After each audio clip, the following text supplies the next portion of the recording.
La historia de la dinastía Rothschild, estamos hoy en la séptima parte, vamos a ubicar los años que transcurrieron entre 1921 y 1945. Esta serie de conferencias está basada en un libro que se llama La historia de la casa Rothschild de Andrew Hitchcock. No es un libro fácil de conseguir, el único que conozco está en idioma inglés.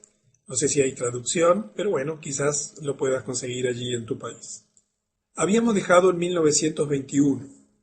Habíamos visto que una de las grandes instituciones creadas a comienzos del siglo pasado, donde la dinastía Rothschild crea una serie de instituciones que van uniéndose cada una de ellas en una especie de operación de pinzas para ir controlando todos los estamentos de la sociedad en todas partes del mundo, fue el control de los medios de comunicación. Y vimos que todas las grandes revistas que circulan por el mundo, todas las grandes cadenas de noticias, todas las grandes agencias noticiosas, todas las grandes radios, todas las grandes productoras cinematográficas, todas son propiedad de los Illuminati a través de sus distintas familias y grupos de poder, y que dentro de ese conjunto de personas que integran esa cofradía de gobernantes, se le encargó a John D. Rockefeller la tarea de controlar los multimedia. Entonces, cuando tú miras esas revistas que aparentemente unas se oponen a otras, en realidad son todas perlas del mismo collar, y todo lo que en tu país hoy es historia oficial, todo lo que tú ves en la CNN, todo lo que tú ves en los diarios de primera línea, todo lo que escuchas en los informativos que tiene que ver con las noticias internacionales y muchas de las cosas que ocurren en tu país, está absoluta y totalmente digitado porque no tiene ninguna posibilidad. En México, en Perú, en Colombia, en Argentina, aquí tenemos gente de todo el mundo hispano, vemos lo mismo que vemos en Montevideo. Nos pasan las mismas noticias, los mismos enfoques, con los mismos intereses, porque así es la media, el multimedia hoy en día. En estos días, por ejemplo, tenemos el tema Wikileaks, ¿verdad? Y tú lo estás viendo a diario. Cuando tú ves la CNN atrás de eso, cuando tú ves el BBC News atrás de eso, cuando inunda los titulares de tu diario, tú sabes que están los Illuminati atrás de eso, si no simplemente te lo ocultarían como todas las cosas o la mayor parte de las cosas que te estamos contando por aquí. ¿Quieres saber si algo es verdad? ¿Quieres saber si lo que te están diciendo, la forma en que te lo presentan, es la verdad? Fíjate en la fuente. E inmediatamente, en la medida que estás entrenado, allí tienes ya rápidamente un elemento para averiguar y comprender por dónde vienen los intereses de la información. A partir de allí, por ahora, mientras la Internet es libre, por ahora, no va a faltar mucho para que sea ferozmente censurada, puedes acceder a muchísima información independiente y a todas las fuentes independientes que tú desees y quieras en los diferentes idiomas, porque todo está absolutamente publicado y por eso puedes fácilmente confirmar informaciones, averiguar si es una desinformación o es una información, pero eso da un poquito de trabajo. En 1926, Rothschild & Sons, ustedes saben que los Rothschild habían llegado a fin del siglo XIX siendo dueños de más del 50% de la riqueza mundial, habiendo extendido una amplia cadena de casas bancarias, obviamente en toda Europa, en los Estados Unidos y ya y comenzando a extenderse en el Lejano Oriente y en Asia. Financian o refinancian el metro eléctrico de la empresa Ferrocarriles de Londres, que tiene una participación muy importante en el control de todo el sistema de transporte subterráneo de Rothschild. Maurice de Rothschild tiene un hijo, Edmond de Rothschild, que va a pasar a ser un personaje muy importante en la historia moderna. Y en 1929 los Rothschild colapsan la economía de los Estados Unidos, producen la Gran Depresión, con algo muy sencillo que tú lo vas a ver reproducirse, pero de un modo diferente, seguramente en el año 2011, la contracción de la oferta monetaria. Es decir, ellos eran los que proveen de la oferta monetaria. Imagínate que en este momento la banca internacional, los verdaderos dueños de todo el sistema de dinero que existe, ahí vas a ver algunas empresas, algunos operadores de esto, decidan cortar el flujo de dinero, inmediatamente hoy el mundo entero colapsaría. Y ya no sería un problema local, porque hoy todo lo que tú ves que está funcionando depende de que la maquinita de imprimir dinero de la Reserva Federal lo esté haciendo a grandes velocidades en este momento, porque si no en tu país inmediatamente te quedarías sin crédito, te quedarías sin dinero y rápidamente la vida de tu país colapsaría. Simplemente hoy he leído un extensísimo informe sobre el tema de cómo va a llegar a nosotros la crisis brutal financiera que va a venir el año que viene, que es totalmente global en sus proporciones. Así que hoy no, por falta de tiempo, por la necesidad de elegir los puntos que vamos a ver en el día de hoy, no nos vamos a dedicar a analizar todo este tema de la Gran Depresión y todo lo que hicieron los Rothschild para generar esa Gran Depresión en los Estados Unidos, porque eso solo daría para más de una conferencia. Pero es uno de los hechos importantes de la historia del siglo pasado. Fue una prueba de lo que pueden hacer en una economía tan importante, la primera economía del mundo, como era Estados Unidos en aquel momento. Vamos a llegar hoy, aquí en 1930, a uno de los centros de poder del mundo, oculto bajo las sombras del poder, absolutamente desconocido para ti. Yo estoy seguro que en estas 167 personas que hay en este momento en la reunión, no sé si alguno de ustedes alguna vez oyó hablar de lo que te vamos a contar ahora, el Banco Central de todos los bancos centrales del mundo. En 1930 se funda el primer banco mundial Rothschild, el Bank for International Settlements, BIS, Banco de Pagos Internacionales, BPI. ¿Alguna vez habías oído hablar de BIS? Aquí deben haber algunas personas que han estudiado economía o que le interesan la administración y las finanzas. ¿Alguna vez lo ves publicado en el diario de tu ciudad? ¿En el noticiero de la televisión allí o de las informaciones de prensa? ¿Has escuchado hablar acerca del Banco de Pagos Internacionales, el Bank for International Settlements, el BIS? Se estableció en Basilea, Suiza. Un detalle de este rompecabezas mundial es que todos los centros de poder están ubicados en Suiza. En el futuro nos vamos a enterar por qué. El mismo lugar donde 33 años antes se llevó a cabo el primer Congreso Sionista Mundial.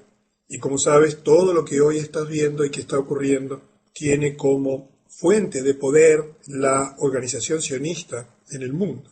El BPI fue fundado en 1930 y le vamos a dedicar en el día de hoy unos cuantos minutos a este tema, porque este banco está dominando absolutamente las finanzas de tu país y del mundo entero. Los principales actores en la constitución del BPI fueron el gobernador del Banco de Inglaterra, que como sabes, toda la banca inglesa era absolutamente dominada, y lo es hasta hoy, dominada por la Casa Rothschild, Montagu Norman, y así como su colega alemán, Hjalmar Schacht, último ministro de Finanzas de Adolf Hitler. Este señor, Schacht, tuvo una gran virtud. Fue de los pocos que en el tribunal de Nuremberg no terminó sentenciado. Tiene una historia post la guerra muy interesante de poder, porque pertenecía a la gran élite bancaria del mundo, siendo nada menos que el fundador del BPI. Cuando tú estudias qué es el BPI, a mí se me pone la piel de gallina. Te da miedo por el inmenso poder que acumula. El Banco de Pagos Internacionales es el banco central de los bancos centrales de todo el mundo, con sede en Basilea, Suiza. Es una organización internacional que dice fomentar la cooperación financiera y monetaria internacionales y sirve de banco para los bancos centrales. No rinde cuentas ante ningún gobierno. Es supranacional. Está por encima de quien gobierne tu país y cualquier gobierno del mundo. También presta servicios bancarios, pero solamente a los bancos centrales o a las organizaciones internacionales, como el propio BPI. 10 veces al año, una vez al mes, excepto en agosto y en octubre, un pequeño grupo de hombres bien vestidos llega a Basilea, enfrente a la estación terminal de trenes de Basilea, Suiza. Discretamente se registran en el Hotel Euler. Llegan a esta ciudad de lugares tan dispares como Tokio, Londres, Washington, para la reunión ordinaria del club supranacional más exclusivo, secreto y poderoso del mundo. Por supuesto que no te vas a enterar de la reunión que está teniendo lugar en este mes de diciembre, ni lo vas a ver en ninguna revista, en ninguna parte del mundo, simplemente porque esto opera tras las sombras. Los miembros de este club se limitan a un puñado de hombres poderosos que determinan diariamente el tipo de interés, la disponibilidad del crédito y la oferta monetaria de los bancos en sus propios países. ¿Sobra el dinero en tu banco central allí en tu país? Esto fue decidido por el BPI y es decidido diariamente. Diariamente cortan y te dan dinero, diariamente cortan y te dan crédito, diariamente te fijan los intereses del dinero, diariamente controlan la masa monetaria del mundo, aunque esto te parezca absolutamente disparatado e imposible, así funciona en la realidad. ¿Quiénes integran este pequeño grupo de selectos hombres que controlan nada más ni nada menos que a los bancos centrales de todo el mundo? Los gobernadores de la Reserva Federal de Estados Unidos, el Banco de Inglaterra, el Banco de Japón, el Banco Nacional Suizo, el Bundesbank alemán, entre otros. Dispone, esta información no le pude precisar para qué año, de 40.000 millones de dólares en efectivo, en títulos públicos, oro. Los beneficios que obtiene solo por el alquiler de su tesoro de oro, que es solo superada por el Fort Knox en valor, son más que suficientes para pagar los gastos de toda la organización. Y el propósito descarado de las reuniones mensuales de esta élite es coordinar y, si es posible, controlar todas las actividades monetarias en el mundo industrializado. Si tú eres suscriptor de elladoscurodeldinero.com, cuando te registras, adquieres el derecho a descargar un libro que se llama El Grupo Bilderberg. En ese libro tienes muchísima información. Dentro de la información que vas a recibir en el ebook, vas a tener sitios web donde vas a poder asombrarte de toda la información y documentación que existe respecto de las cosas que han hecho en el pasado y de lo que están haciendo y de lo que tienen planificado hacer. En estos días una persona me escribía molesto porque yo decía que declaraba cosas que iban a ocurrir en el 2012 o de aquí al 2012. Yo prácticamente no declaro nada de lo que va a ocurrir, salvo algunas cosas muy puntuales, algunas te comenté hoy, pero porque eso es responsabilidad de cada uno de nosotros. Cada uno de nosotros tiene que entender que está viviendo un tiempo especial y tiene que entender que hay que tomar acciones y decisiones hoy para que las cosas que ya están ocurriendo y que ya están afectando tu vida, cuando se desencadenen y precipiten, te encuentren en la mejor forma posible. Y vamos a dedicar la última serie de estas conferencias a hablarte sobre algunas cosas básicas que podrías hacer desde el punto de vista material y también desde el punto de vista espiritual para enfrentar este sistema que cada vez es más opresivo, que cada vez se va tornando más como un sistema de pinzas, como te decía al principio, que va controlando todos los aspectos de la sociedad. El BIS, este Banco de International Settlements, es uno de los brazos más oscuros de la arquitectura financiera internacional elaborada en Bretton Woods. En la próxima conferencia vamos a hablar más en detalle sobre Bretton Woods. Pero allí, en esa reunión de Bretton Woods, en Estados Unidos, es donde se organizó todo el sistema monetario, todo el sistema financiero actual. Es allí donde se abandonó el patrón oro. Es a través de ese acuerdo que hoy el mundo está lleno de dólares que son solo papeles pintados y que no tienen absolutamente ningún valor.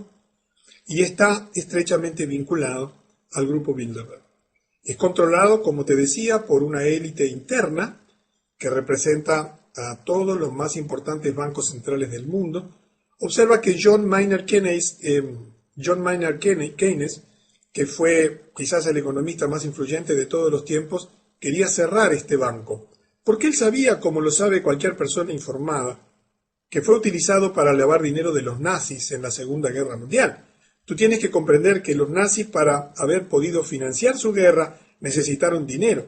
Siempre te aclaro que cuando en un lugar hay guerra, ese gobierno se endeuda, tiene que tomar créditos, porque el flujo del dinero normal que viene a sus arcas, vía impuestos al presupuesto del balance anual que ha elaborado para este año no puede ser utilizado para financiar los viajes de los soldados, el petróleo, las municiones, el armamento.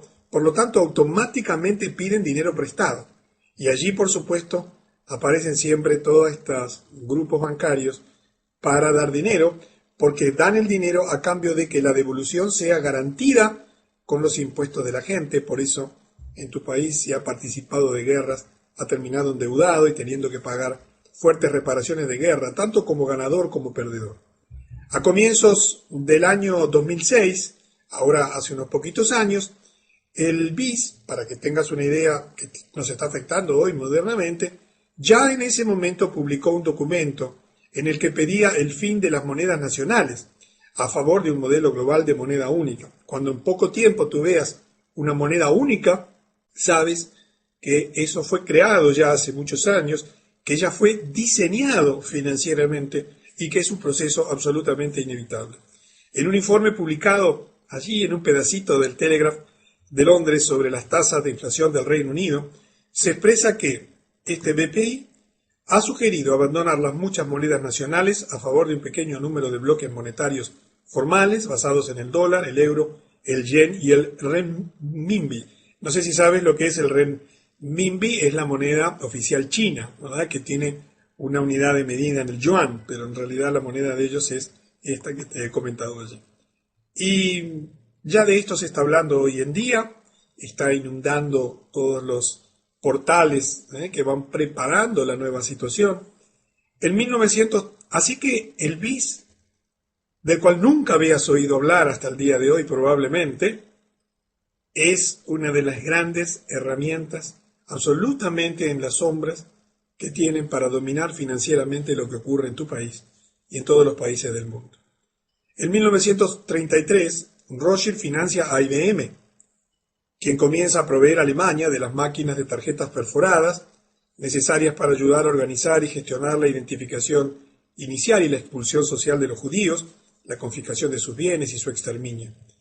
Yo he evitado expresamente incluir aquí todas las cosas que explicaron el porqué, todos los acontecimientos desde el punto de vista económico, que explicaron el porqué de lo que pocos años ocurriría después de la Segunda Guerra Mundial, para limitarme a los hechos exclusivamente financieros y, bueno, haciendo, como te decía al principio, una muy escueta selección de las muchas cosas que ocurrieron en estos años.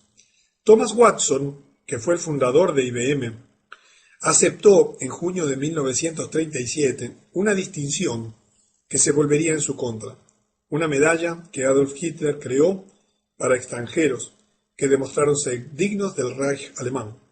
Rebosante de esvásticas y águilas, la medalla confirmaba la contribución de IBM a la automatización de la Alemania nazi. En aquel momento Alemania era el segundo cliente de la IBM, después de los Estados Unidos.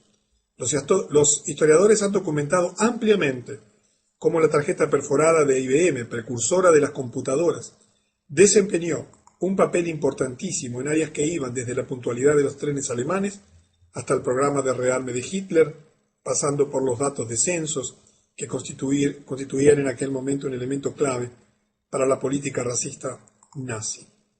¿Qué quiero darte a entender? ¿Qué queremos darte a entender a través de esto? Nada pudo haberse hecho por parte de Hitler y todo el esquema nazi sin el apoyo de las grandes corporaciones internacionales, sin el financiamiento de los grandes bancos internacionales para todo su proyecto de hegemonía mundial, porque ningún país puede hacerlo modernamente. En 1933, también en ese mismo año y bajo el gobierno de Roosevelt, se firma la Orden Ejecutiva 6102. Tú sabes que en Estados Unidos las leyes tienen una expresión numérica junto con unas letras, y se exigía a los ciudadanos de los Estados Unidos a entregar a más tardar el 1 de mayo de 1933 todo el oro en su poder. Te aclaro que Estados Unidos no estaba en guerra, ni había ninguna situación de emergencia. Sin embargo, salvo una pequeña cantidad de monedas de oro, deberían entregarse todos los lingotes de oro y certificados de oro de su propiedad a la Reserva Federal, al cambio de $20,67 por onza Troy. Imagínate que en tu país, hoy, el gobierno firma una orden ejecutiva y mañana lunes te enteras de que tú y tu familia tienen que entregar todo el oro que dispongan, salvo una muy pequeña cantidad, a no el gobierno de tu país, porque tú sabes que la Reserva Federal no es parte del gobierno de los Estados Unidos. La Reserva Federal es quien gobierna, pero es una entidad privada. Esa entidad privada recibió una inmensa cantidad de oro. Por supuesto, muchas familias, especialmente las adineradas y todas aquellas que tenían acceso a esta información previamente, ya habían transferido sus ahorros en oro a otros países. En el marco de la ley Comerciando con el Enemigo, que es una ley, un acta patriótica que había en ese momento, que impedía hacer negocios con los alemanes, se castigaba con una multa de hasta $10.000. Al valor de hoy serían $167.700, ajustados por la inflación, o hasta 10 años de prisión, o ambas cosas. Estas son muchas de las cosas que han ocurrido en la historia, que han enriquecido ferozmente a la Reserva Federal. El precio del oro para las transacciones internacionales fue fijado a partir de entonces por la tesorería en $35 la onza, $587 a valor del 2010. Con el beneficio, con esa diferencia de beneficio, pagando 20,87 y quedándose con algo que inmediatamente, porque ellos fijan el valor del oro, de los intereses y demás, el gobierno constituyó un fondo de estabilización de intercambio que se creó por la Ley de Reserva del Oro en 1934.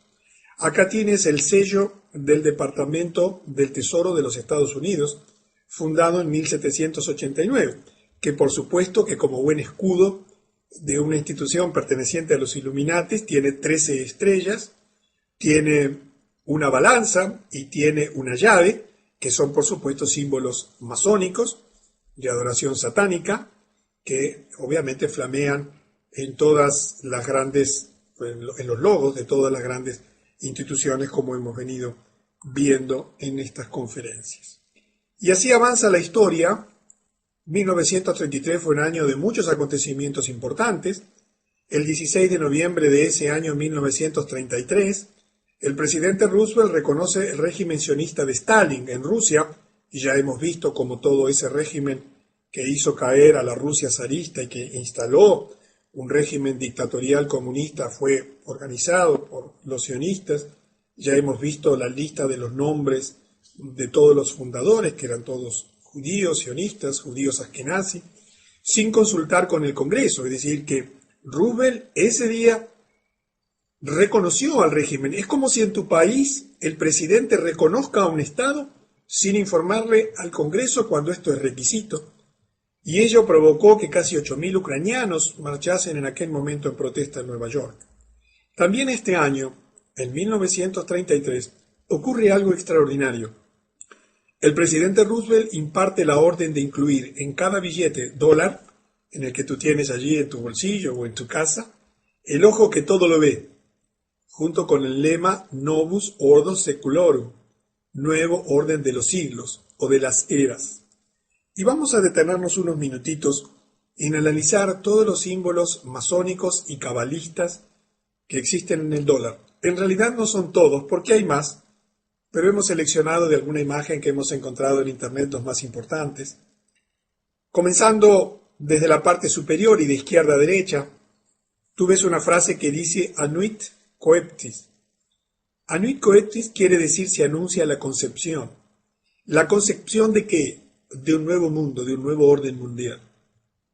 Aparece en la torre de la punta de la pirámide, pero separada de la pirámide, no como parte de ella, el ojo que todo lo ve, el gran arquitecto, Lucifer, que tú sabes que es una deidad que representa la luz en la tradición oculta y esotérica. Luego tienes en la parte inferior de la pirámide, en ese arco, allí abajo la expresión Novus Ordo Secolorum, nuevo orden mundial.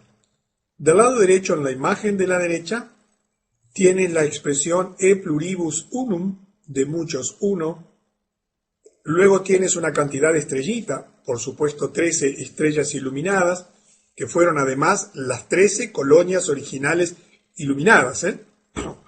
Yo no sé si sabes que aquí en Uruguay, nuestro país fue liberado por los 33 orientales. No fueron 34 ni 31, ¿sí? El 25 de agosto de cada año nosotros celebramos la independencia que fue lograda por 33 orientales, porque por supuesto todos los libertadores y todos los movimientos emancipadores fueron masones en todos los países de América. En la pirámide que tienes allí tienes 13 hileras de piedras, también representando las 13 colonias norteamericanas originales. La base de la pirámide tiene 72 piedras, porque en la Cábala, que es otro de los orígenes de toda esta ideología y simbología, la Cábala judía, hay 72 poderes registrados. Del lado derecho tienes allí una espiga, creo que sí que es una espiga, no estoy seguro, son hojas. Allí tienes, cuenta, en la 13 hojas, pero además la cola de esa ave, que no es un águila, sino que es el ave fénix, mucha gente cree que eso es un águila, tienes 13 plumas en la parte inferior. Y además hay 13 flechas, y son los distintos poderes poseídos por las 13 colonias. Y perdón, allí estaba refiriéndome a las flechas, las hojas y las hayas. Las plumas son 9 que están en la cola del ave fénix, porque son las 9 esferas de ascensión hacia el estado iluminado. Todos los billetes de dólar están llenos de símbolos esotéricos. Hay más. Si tú lo miras con una lupa vas a encontrar un búho y muchos otros símbolos esotéricos y masónicos, porque el nuevo orden internacional, donde el dinero es el gran instrumento de dominación mundial, la oferta monetaria, la deuda, sabemos que por definición el dinero es deuda, es un gran símbolo de poder. Y por lo tanto, los Illuminati, la dinastía Rothschild, todas las organizaciones que están detrás de este proyecto, han elegido el dólar como el lugar donde millones de personas, todo el mundo, porque es la moneda mundial, es la moneda con que tu país compra las cosas que se importa, es la moneda en que tu país paga las cosas que importa y cobra las cosas que exporta, es la moneda en que se endeuda, es la moneda del mundo. Todo tu país está absolutamente lleno de símbolos masónicos, no solamente en las estatuas y monumentos, sino también y fundamentalmente en la moneda en la cual se realizan las transacciones internacionales. En 1934 se reforman las leyes del secreto bancario. Quiero que sepas que el secreto bancario que tú conoces hoy internacional desde Suiza fue creado también en Suiza por la banca Rothschild en 1934 y se convirtió en ese momento por ley en un delito violar el secreto bancario por parte de un funcionario de estos bancos con pena de prisión. En mi país hay secreto bancario y quien lo viola también se expone a fuertes sanciones de la ley. El secreto bancario solo puede ser levantado a través de decisiones judiciales. Esto se hizo por parte de la ingeniería financiera Rothschild. ¿Pero por qué? Porque tenían por delante la Segunda Guerra Mundial. Ellos ya estaban en el conocimiento pleno de que los medios de información comenzaban a ser muy accesibles a la gente y tenían que tener mucho control sobre las filtraciones, porque ellos que ya tenían preparada la Segunda Guerra Mundial, como lo sabemos desde el siglo pasado por documentos que hemos visto en conferencias anteriores, ellos financiarían a ambos lados del conflicto, como lo hicieron siempre en todas las grandes guerras de la humanidad, porque de ese modo siempre se aseguraban el control total, no solo durante la guerra, sino fundamentalmente después de ella. Y en ese momento también muere Edmond de Rothschild, que en toda esta historia había jugado un papel central. Suiza es el centro de poder donde se crea la legislación internacional. Allí tienen su centro de poder todos los grandes bancos internacionales, las Naciones Unidas, en fin, todos los grandes centros de poder mundial nacen legalmente en Suiza porque es el lugar que ellos eligieron desde siempre, lo han mantenido como país neutral, no es casualidad, lo han mantenido como país neutral porque tenían que separarlo siempre de la guerra, los ejércitos en pugna no podían atacar este país o intentar dominar este país, tenían que respetar su neutralidad, debido a que si no les eran quitado la financiación. Y en 1939, IG Farben, un gran complejo multinacional alemán, el principal productor de productos químicos, todas las grandes compañías, la Big Pharma internacional, Bayer y demás, tiene su origen en esta gran compañía, que era el principal productor de productos químicos en el mundo. Allí fueron a parar todos los ingenieros químicos nazis y todos los grandes científicos nazis. Después fueron contratados rápidamente por esta multinacional que tenía que seguir produciendo. Era también el primer productor alemán de acero, que aumentó dramáticamente su producción. Ese aumento de la producción se utilizó casi exclusivamente para armar a Alemania en la Segunda Guerra Mundial. Por supuesto, una empresa controlada por los Rothschild, que pasaría a utilizar judíos y otros pueblos desplazados como esclavos en los campos de concentración. Y esta empresa, esta fábrica, por ejemplo, fue la que creó el letal gas Ciclón B, que se dice que fue utilizado en las cámaras de gas.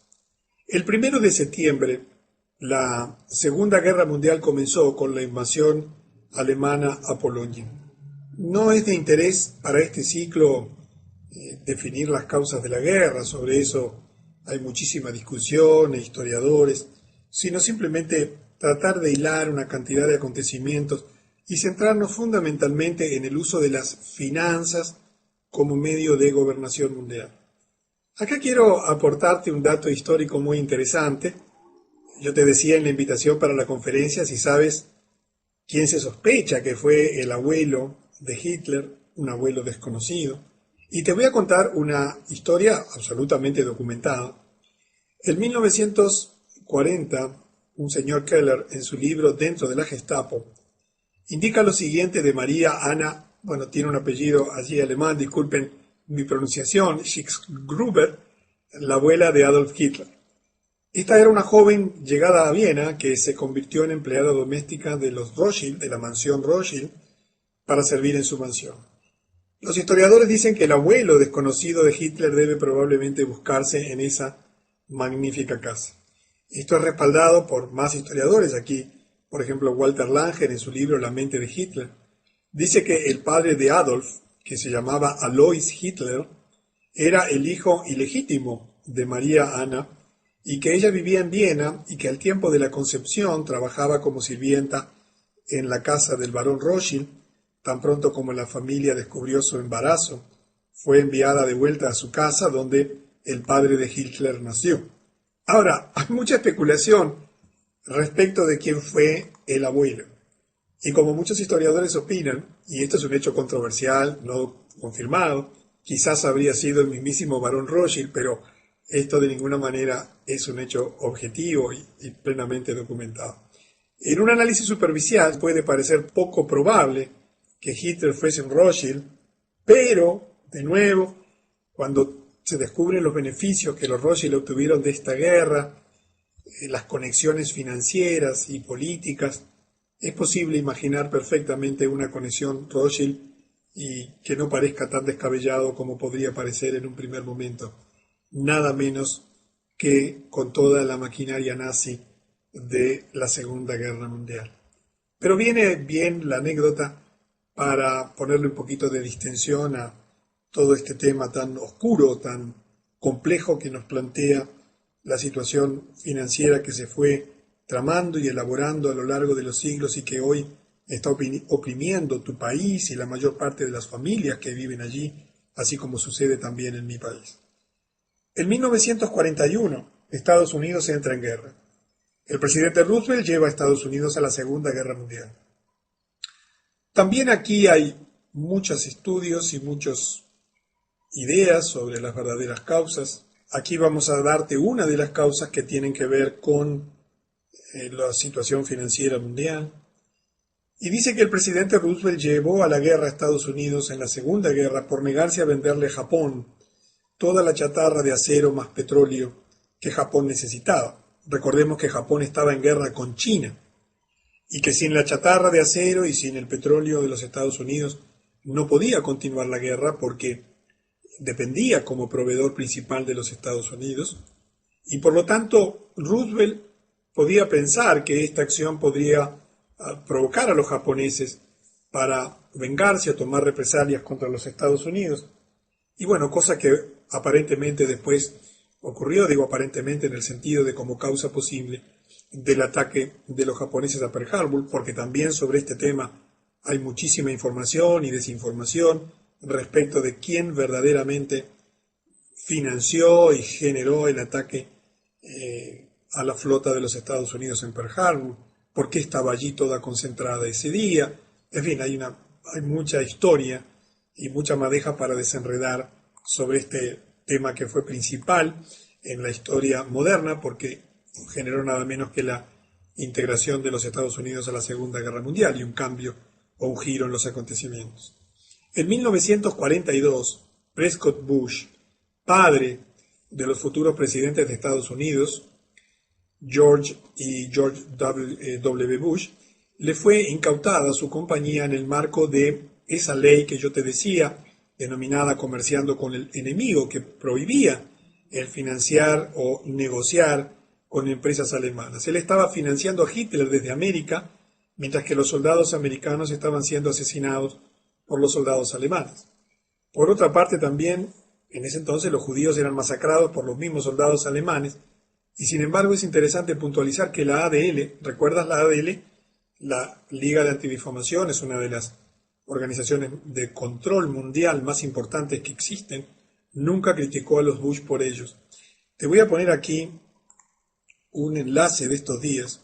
Yo no sé si sabes que Argentina, Brasil y Uruguay tenemos el privilegio, entre comillas, de Latinoamérica ser los 3 primeros países que hemos reconocido oficialmente a Palestina como un Estado independiente. Por supuesto que eso va a tener consecuencias para nosotros y por supuesto que ese tipo de cosas no se hacen sin la solicitud y la aprobación de los centros de poder, ¿verdad? A mí me ha sorprendido muchísimo lo que ha hecho Uruguay, lo que hizo Argentina y el proceso que ha comenzado Brasil, pero te voy a poner allí un enlace, después lo puedes leer y escuchar. Inmediatamente la Liga Antidifamación ha salido a decir que esto, entre otras cosas, va a tener consecuencias en el ámbito bilateral. Así que veremos qué consecuencias tiene para Uruguay, Argentina y Brasil esta acción en medio de un conflicto que sabemos que es el conflicto central por el puja de poder, Jerusalén y el reparto de las tierras allí.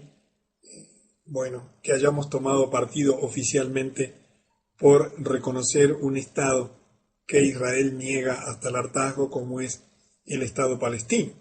Pero te comento esto para que veas cómo la ADL inmediatamente reacciona en tu país, en el mío y en todas partes del mundo, pero principalmente en los Estados Unidos apenas hay algún atisbo de acciones o comentarios o conductas en contra, aunque sean la menor de las críticas, a las organizaciones sionistas, y eso hace que sorprenda que no hayan criticado a Bush por su inconducta.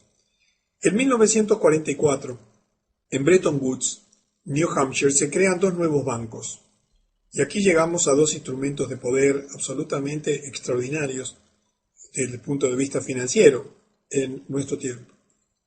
Bajo la influencia Rothschild se crea el Fondo Monetario Internacional y el Banco Mundial.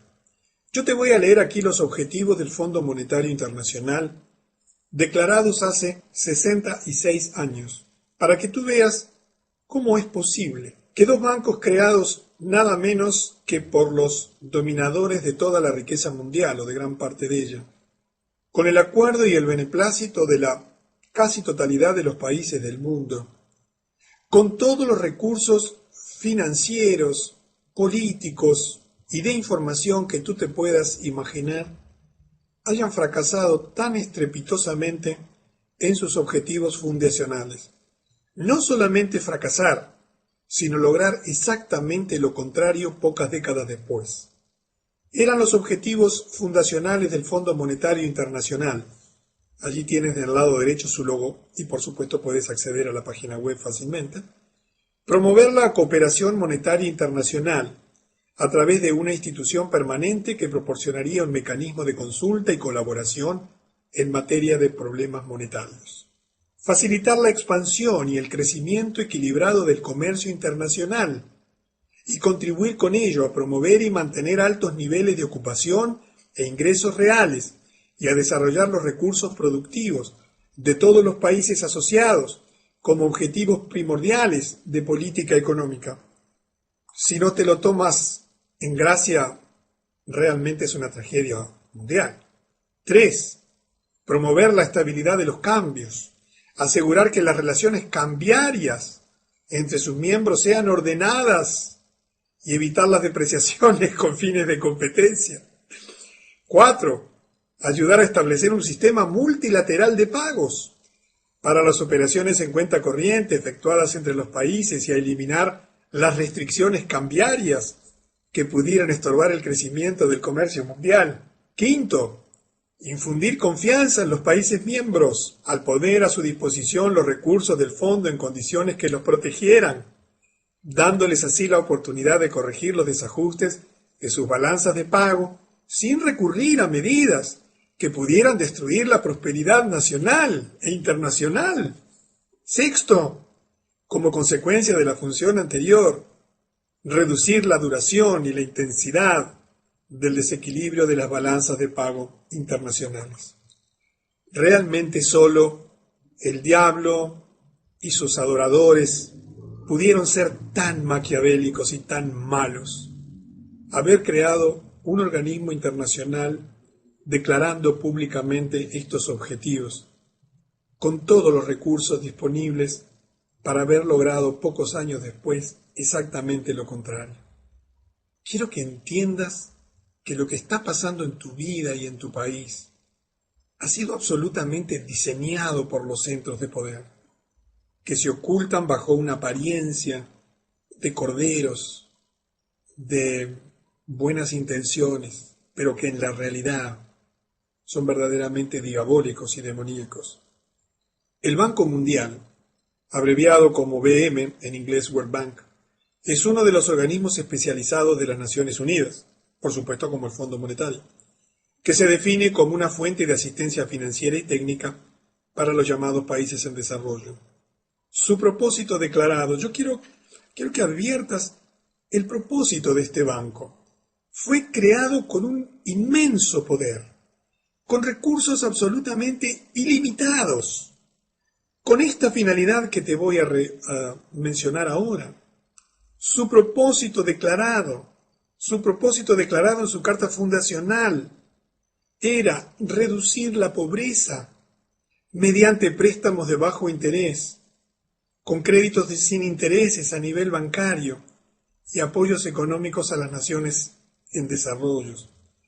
Está integrado en la actualidad por 186 países miembros. Fue creado en el 44 y por supuesto, y tiene su sede este banco en la ciudad de Washington, Estados Unidos. Tú observa lo que ha pasado en el mundo. Un banco creado con este poder para reducir la pobreza solo ha logrado aumentar la pobreza y endeudar a todas las naciones que han tomado sus préstamos. Esto es para que veas cómo opera la élite mundial y cómo por detrás de todas sus declaraciones hay intereses ocultos. Y llegamos al final de estos años que estamos desarrollando en la séptima parte. En 1945, luego del fin de la Segunda Guerra Mundial, se informó que las plantas Farben, ¿sabías esto? Mira que Alemania fue bombardeada, ¿verdad? Sin embargo, no fueron específicamente atacadas en los bombardeos sobre Alemania. es interesante que se encontró que solo sufrieron un 15% de daños. Los tribunales que se celebrarían luego de la Segunda Guerra Mundial para investigar los crímenes de guerra nazis censuraron todo material con registros de la asistencia occidental a Hitler. Nada vino a la luz. Pero nos vamos a detener en el último gran acontecimiento de este periodo, que ha cambiado profundamente la historia de la humanidad, y que es que en ese año los Rothschild dieron un paso gigantesco hacia su objetivo de dominar el mundo. Tú recuerdas ya cuando en 1800 y pico, en el Congreso de Viena de 1822, intentaron crear el primer banco central en Alemania. Tú recuerdas cómo ya durante el siglo XIX se había intentado crear una primera organización mundial política de países. ¿Recuerdas cómo cuando al final de la Primera Guerra Mundial fue creada la Liga de las Naciones, que tuvo un periodo muy cortito?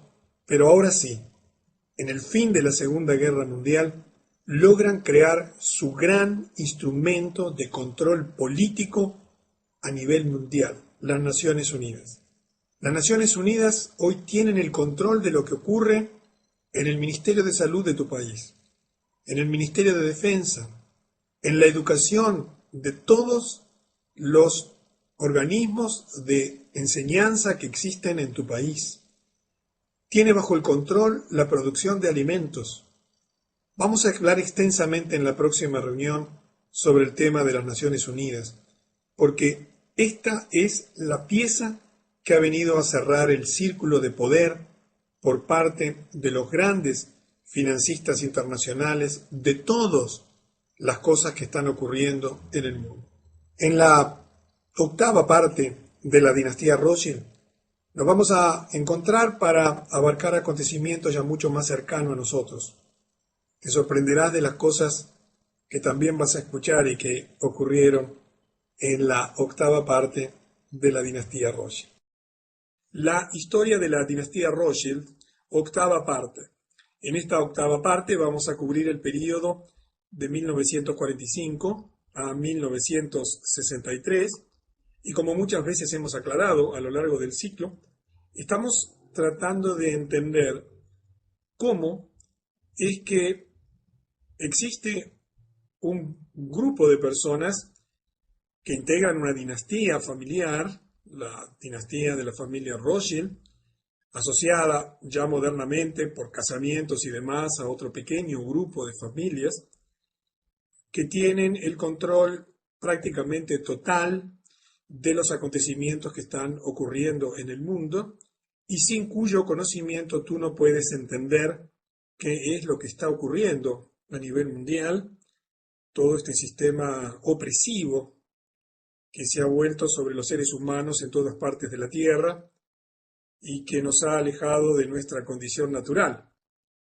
de seres humanos destinados a vivir en paz y en libertad aquí en el planeta, cumpliendo cada uno su designio, su propósito, su plan personal, y que, como siempre comentamos, nació ya hace varios siglos, pero hoy está alcanzando el momento cumbre del desarrollo de ese proyecto de gobernación mundial. Habíamos finalizado la séptima parte, ahí en 1945, después de finalizado la Segunda Guerra Mundial, con un acontecimiento absolutamente central en la historia de la humanidad y que es central en relación a los acontecimientos mundiales y a la instalación del gobierno mundial, como fue la constitución, la formación de las Naciones Unidas.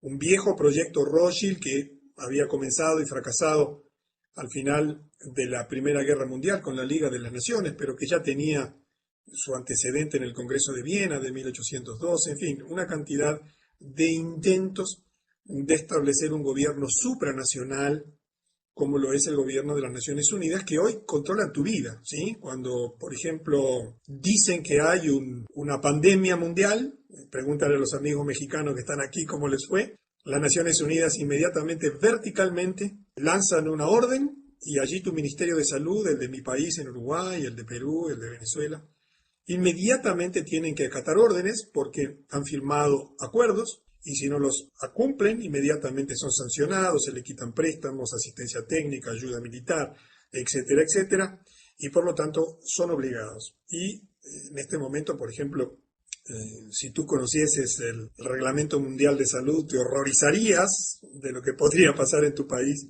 si se declara una pandemia, normalmente inventada. Bueno, aquí los amigos mexicanos le pusieron tapabocas durante algunas semanas, los amordazaron, no podían salir a la calle así, desvaciaron las ciudades, hicieron lo que quisieron, porque México, entre otras cosas, es un país que utilizan mucho para experimentar parte de su proyecto de gobernación mundial. Y dicho esto todo, como uno de los tantos ejemplos que te podría contar de lo que hace las naciones, el sistema educativo, el sistema militar, etcétera, etcétera. Vamos a continuar porque vamos a tener una serie de sucesos muy importantes. En 1947, los ingleses que antes de la Segunda Guerra Mundial declararon que no habría más inmigración de judíos a Palestina. Estamos hablando de un tema central dentro de este proceso de gobernación mundial, de la instauración del gobierno mundial.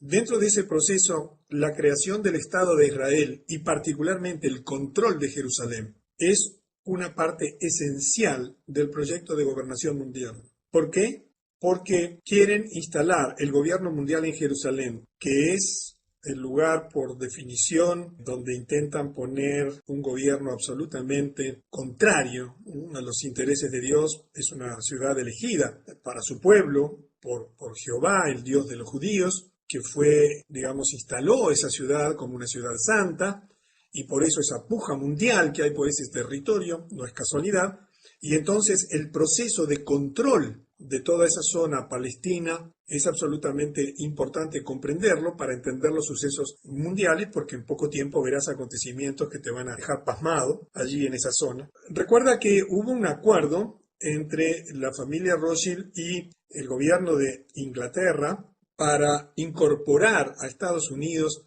a la Segunda Guerra Mundial a cambio de cederle la tierra, una parte de la tierra de Palestina.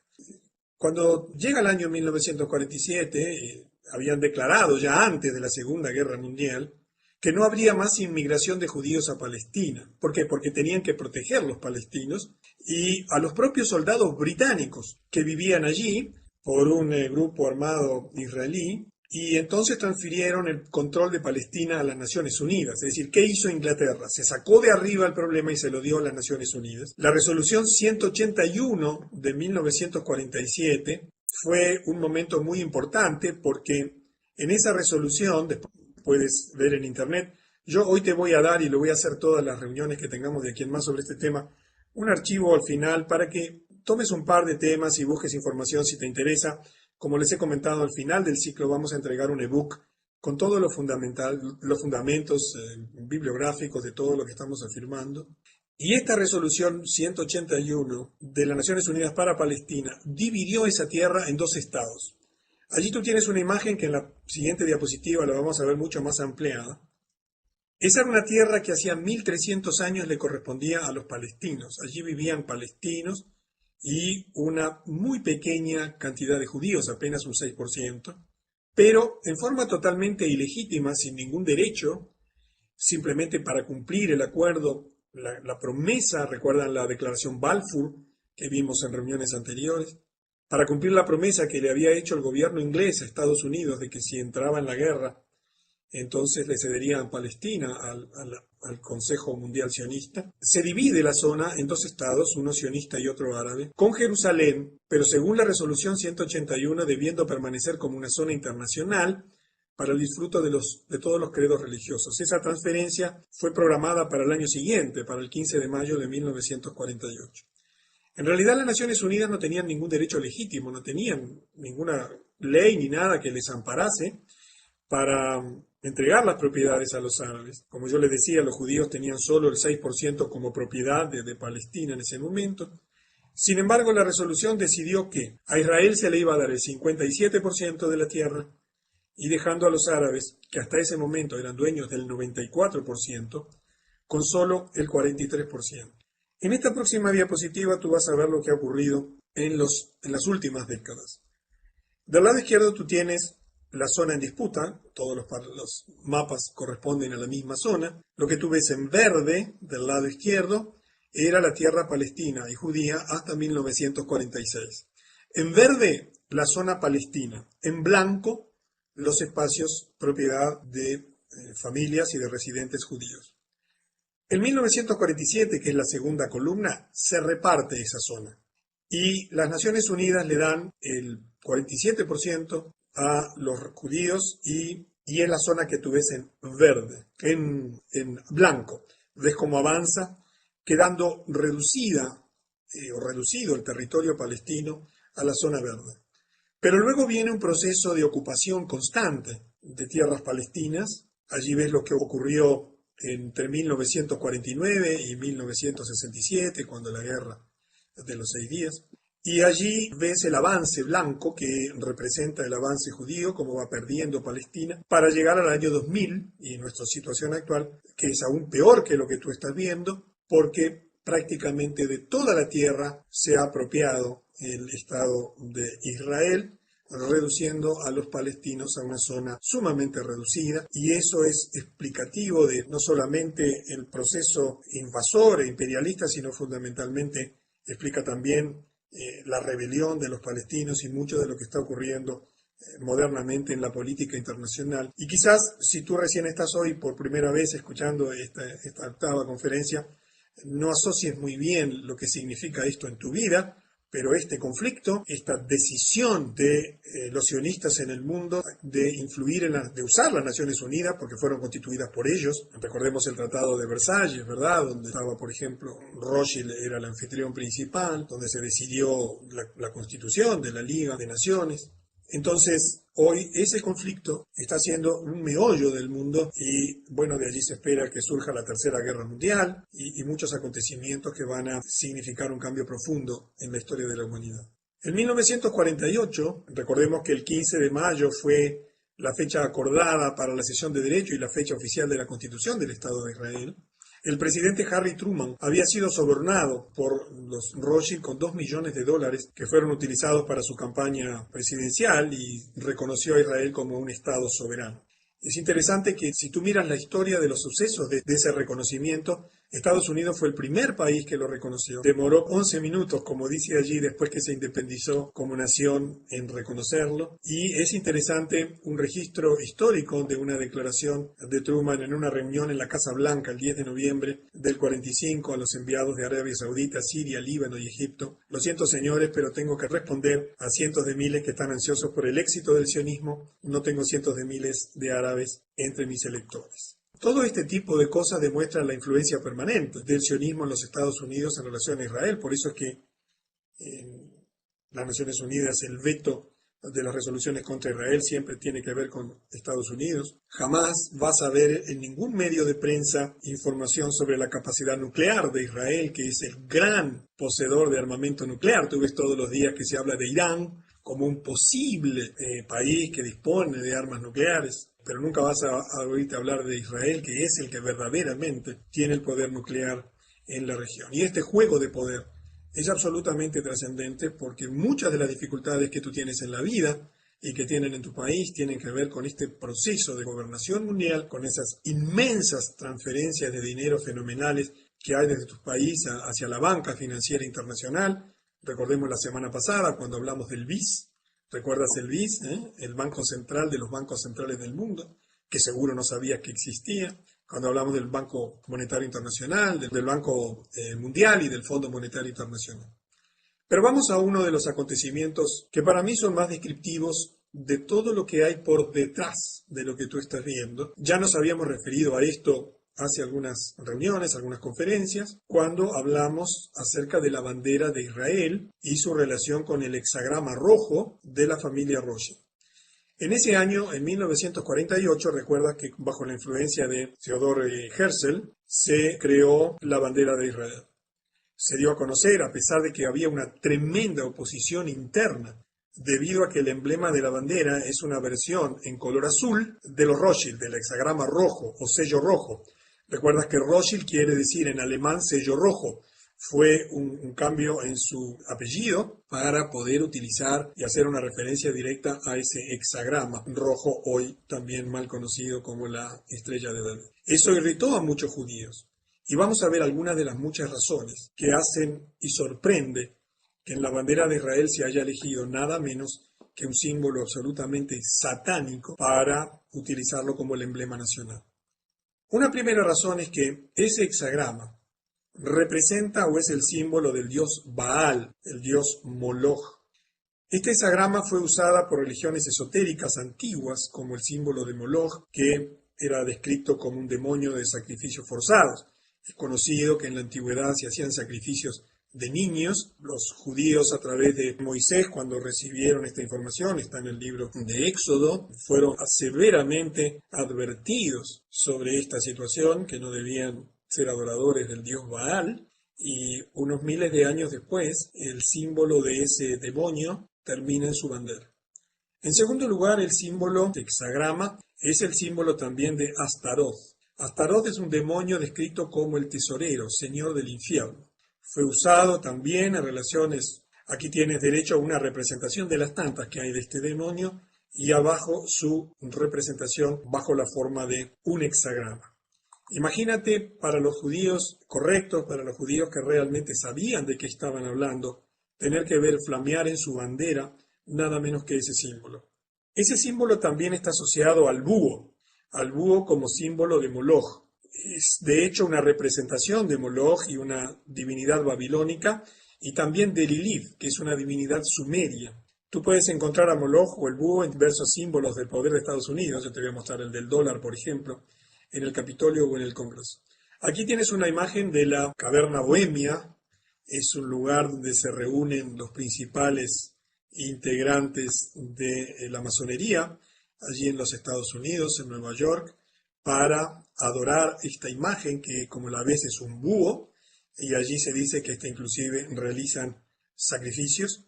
Y como ves, del lado izquierdo está el hexagrama. Allí en realidad está representado como un pentagrama de 5 puntas, y allí tienes el búho también. Y finalmente, una cuarta razón por la cual esto causaba un profundo rechazo. Perdón, antes de ello vamos a hablar del símbolo del dólar. Si después tienes un dólar lo puedes mirar. En el ángulo superior derecho, bien escondidito allí, tienes el búho. En la reunión anterior te mostramos una cantidad de símbolos masónicos que tiene el dólar de Estados Unidos, pero tienes el búho, se ve con una lupa, muy bien escondidito allí, porque es parte de la adoración satánica. Y bueno, también te podría mostrar aquí cómo el diagrama de la ciudad de Washington incluye el búho y la estrella de 6 puntas. En fin, habría mucho para hablar. Y finalmente te comento como cuarto punto que el hexagrama también se ha utilizado para representar a Saturno. De Saturno tendría mucho para comentarte. Ha sido identificado con el nombre esotérico de Satanás. Indica que cualquier persona, el haber puesto esto en la bandera, indica que cualquier persona que murió en el nombre de Israel es en realidad un sacrificio a Satanás. Y estas cosas que te digo, quizás a ti que no tienes mucha experiencia en los temas de gobierno mundial y del nuevo orden mundial, te sorprendan, pero tú piensas que en uno de los estados más importantes de la Tierra, que tú lo ves a diario en las noticias, donde la humanidad pende de un hilo porque la Tercera Guerra Mundial va a comenzar allí, donde las organizaciones sionistas ejercen una influencia muy poderosa en todo el mundo. Estás a punto de ver el descalabro final del dólar en el mundo entero. Está nada más y nada menos que representado en la propia bandera de ese estado.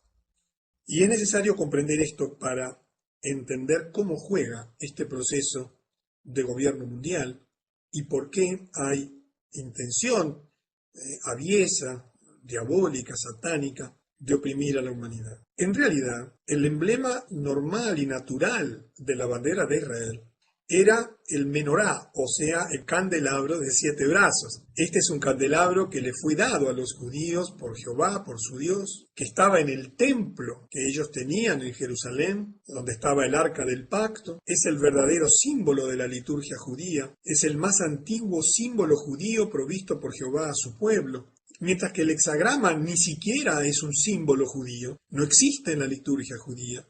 Sin embargo, la influencia sionista de los Rothschild, cuyo nombre significa sello rojo, introdujo el hexagrama en la bandera de Israel. Si el tema te interesa, puedes leer en la Biblia, en el libro de Éxodo, en el capítulo 2, los versículos 25 a 40, donde se incorpora a la liturgia judía este candelabro bien definido, bien explicado, en su utilidad, en sus funciones y demás. Pero sigamos adelante porque los acontecimientos en estos años son muy importantes. Te podría hablar de lo que opinaba Einstein junto a un grupo de los 25 más prestigiosos científicos judíos del mundo, cuando escribieron una extensa carta al New York Times sobre todos estos temas relativos a la fundación del Estado de Israel y demás, pero el enfoque de estas conferencias tiene que ver con el uso del poder financiero, económico, industrial, político, también militar, de la dinastía Rothschild. En 1949, el 1 de octubre, Mao Zedong declara la fundación de la República Popular de China en la plaza de Tiananmen, Pekín. Yo te he explicado muchas veces que la única manera de que exista un movimiento revolucionario, que un país o un sector pueda entrar en guerra, es que exista alguien que financie las armas, que financie la comida, que financie la ropa, que financie los vehículos de transporte. No hay otra manera. Cuando un país entra en guerra, o cuando un movimiento revolucionario, hablemos primero de un país, no puede detraer de su presupuesto anual el dinero para la guerra, porque lo tiene destinado a las actividades normales del país.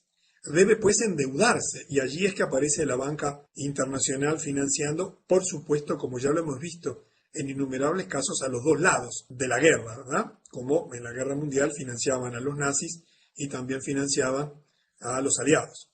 Lo mismo pasó con Mao. La única posibilidad que tenía Mao de vencer en China era a través de disponibilidad de dinero.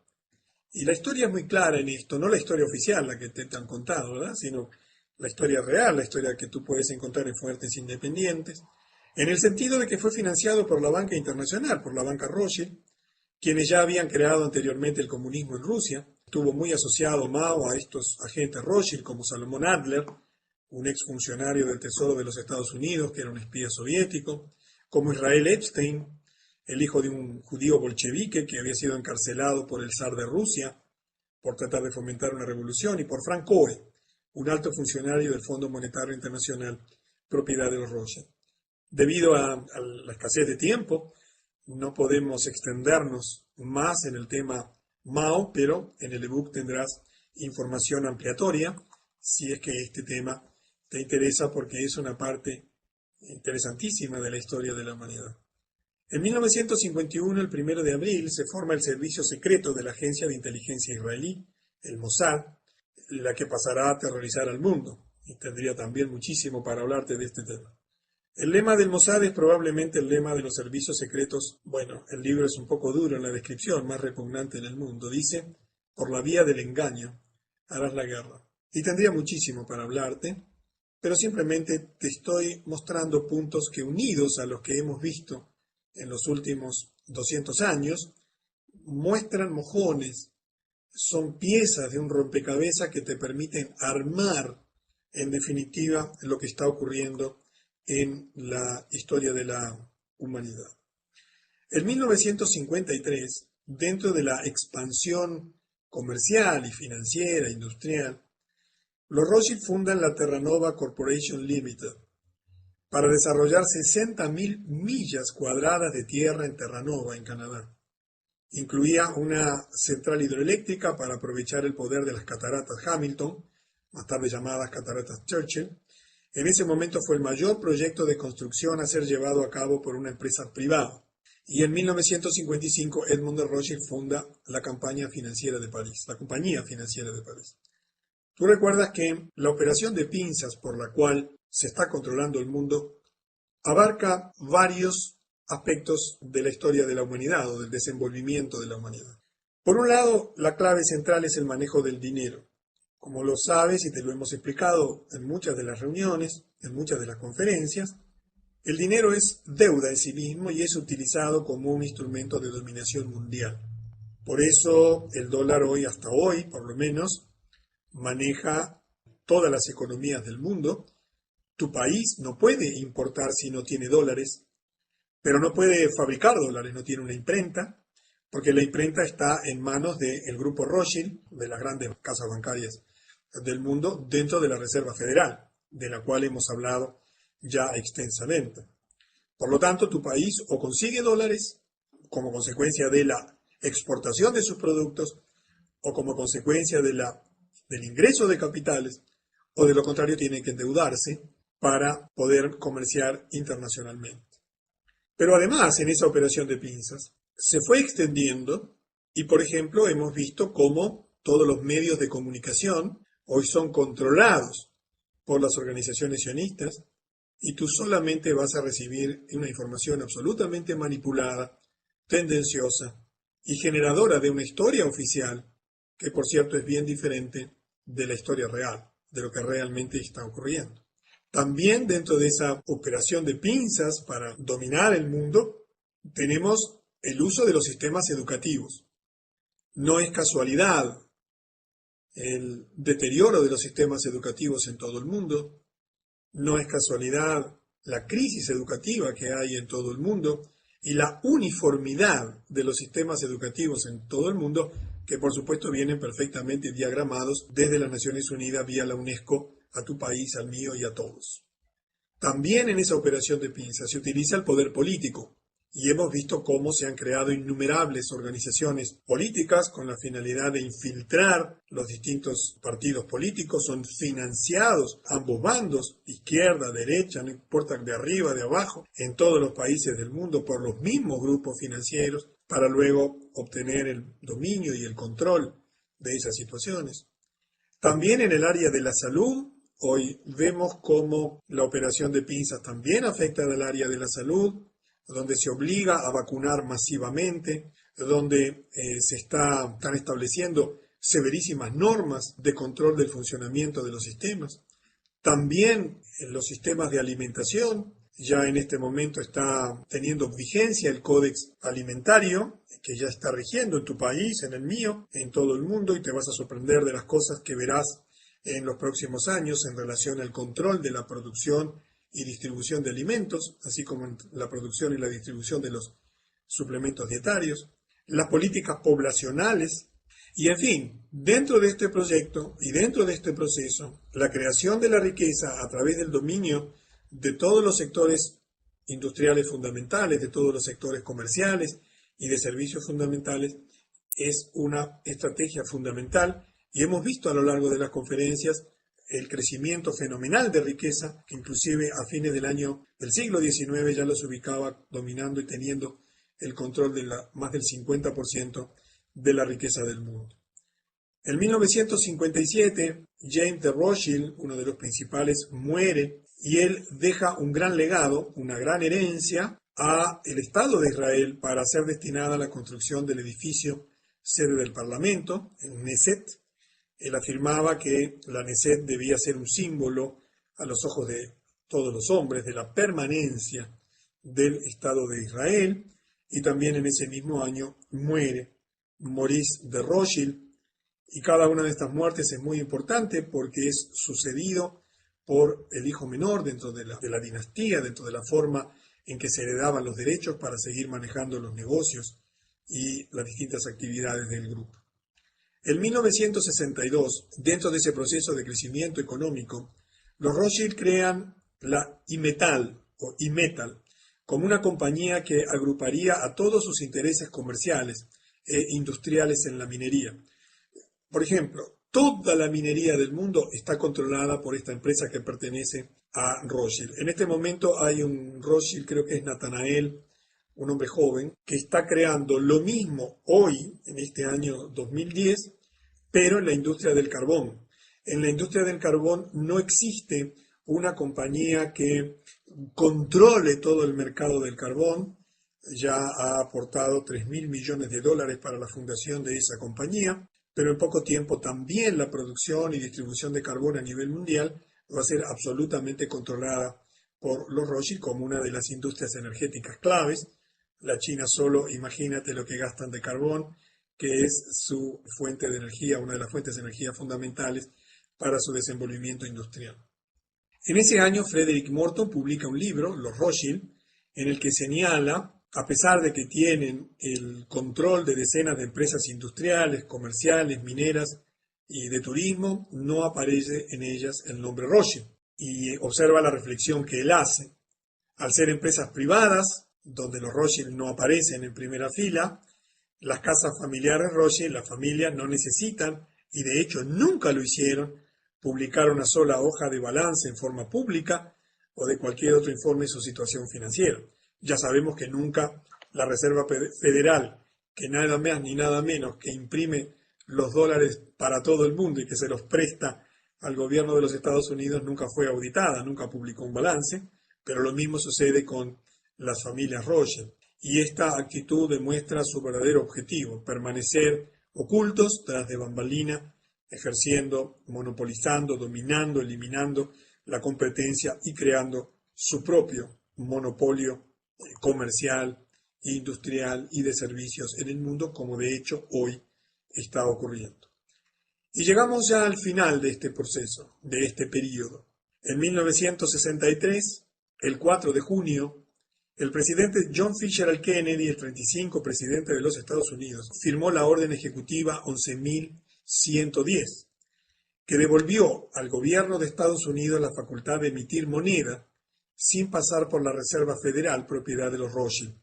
Tú recuerdas lo que le había pasado a Lincoln por hacer lo mismo, a Andrew, otro de los presidentes de los Estados Unidos asesinado, también por la misma situación. Esta quizás fue la principal causa del asesinato de John Fitzgerald Kennedy, además de su férrea y manifiesta oposición a las sociedades secretas. Él hizo un discurso muy famoso donde critica y declara públicamente su total oposición a las sociedades secretas y su determinación que en su periodo de gobierno las sociedades secretas no podrían ejercer influencias lobistas dentro de su gobierno. Menos de 6 meses más tarde de esa decisión, el 22 de noviembre, el presidente Kennedy fue asesinado, probablemente por los Rothschild, por la misma razón que se asesinó a Lincoln en el 1865, cuando quiso imprimir dinero, ¿recuerdan? Dinero estadounidense para el pueblo estadounidense. Lo normal es que en tu país, el gobierno de tu país sea el que emite el dinero. En Uruguay, el dinero uruguayo es emitido por el Banco Central del Uruguay, pero en los Estados Unidos el dólar es emitido por un banco privado. Y eso absolutamente es una aberración desde todo punto de vista. Kennedy quiso terminar con esa situación y por la misma razón aquí está que se asesinó al presidente Andrew Jackson y otros que también sufrieron atentados. Es interesante lo que hizo Lyndon Johnson. Tú recuerdas que Lyndon Johnson fue el presidente que lo sustituyó. Él no vivía en Washington, él estaba en Dallas en el momento de la muerte de Kennedy. Y en el viaje, en el vuelo, en el Air Force One, el avión presidencial, uno de sus primeros decretos, de sus primeras órdenes ejecutivas, como le llaman en los Estados Unidos, fue anular la orden ejecutiva 11.110 en el mismo día que el presidente Kennedy había sido asesinado y como una de sus decisiones más importantes. Allí tienes la figura de Lyndon Johnson y del lado derecho el sello del presidente de los Estados Unidos para firmar las órdenes ejecutivas. Resulta sumamente sugestivo que pocas horas después de la muerte hayan decidido anular nada más ni nada menos que una orden ejecutiva que terminaba con la hegemonía de la Reserva Federal en la impresión del dólar y su manejo bajo la forma de préstamos al gobierno de los Estados Unidos. Esto no se puede probar, es decir, no se puede probar que esa haya sido la razón de la muerte, del asesinato, pero encaja absolutamente en forma lógica. Otra, y probablemente la razón principal para el asesinato de Kennedy, según historiadores, fue el hecho de que él dejó bien en claro al primer ministro israelí David Ben Gurión que en ningún caso iba a estar de acuerdo con que Israel se convirtiese en un estado nuclear. Yo no sé si ustedes tienen idea del poder nuclear que tiene Israel hoy en día, pero Kennedy, consciente de lo que eso representaba en el desequilibrio de poder del Medio Oriente, le había dicho con absoluta franqueza y claridad que de ninguna manera lo permitiría. El periódico israelí Haaretz, el 5 de febrero del 99, en un análisis revisional del libro de Aben Cohen, Israel y la bomba, indica lo siguiente: el asesinato del presidente estadounidense John Kennedy puso fin abrupto a la enorme presión que se aplicaba por parte del gobierno de Estados Unidos sobre el gobierno de Israel de suspender el programa nuclear. Tú ves la presión que hoy se hace sobre Irán. Tú sabes que esa misma presión se hizo sobre Israel hasta que fue asesinado el presidente Kennedy. Esas son las cosas que no se muestran en la historia oficial, pero son las cosas que explican lo que ocurre en la realidad. El libro daba a entender que si Kennedy se hubiese mantenido vivo, es dudoso que Israel hoy en día pudiese tener una opción nuclear que le da una supremacía en esa zona de conflicto absolutamente abrumadora.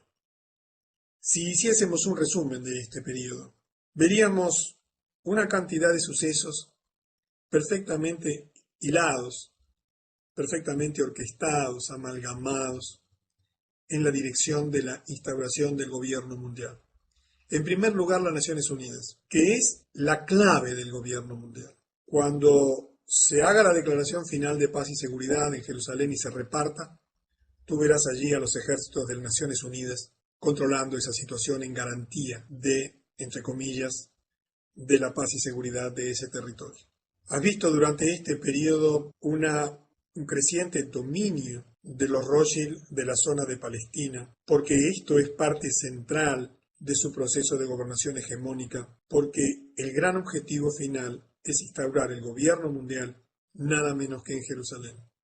Has visto el crecimiento comercial, financiero, industrial que continúa. Has visto el proceso político de control, por ejemplo, hasta asesinar a un presidente de los Estados Unidos, que probablemente pueda ser interpretado o sugerido como posibilidad más concreta para explicar el asesinato de una figura prominente, como fue el presidente de los Estados Unidos. En la novena parte de la dinastía Rothschild vamos a abarcar unos años muy cercanos a nosotros, nos vamos a acercar al último periodo, vamos a llegar en este ciclo hasta el año 2006, lo cual nos va a llevar a desarrollar las conferencias 9 y 10, para que al final, a todos aquellos que que han escuchado todas las conferencias, tengas una comprensión completa que te explique lo que está ocurriendo en el mundo y para que, en función de la información que recibas, puedas comprender lo que va a ocurrir a los efectos de tomar las mejores decisiones posibles para anticiparse a un tiempo de cambio que ya está ocurriendo frente a tus ojos y que en poco tiempo, sobre todo en este próximo año que se inicia, 2011, veremos también, al igual que vimos en este año 2010, acontecimientos sorprendentes. Así que te espero entonces en la novena parte de la dinastía Rothschild.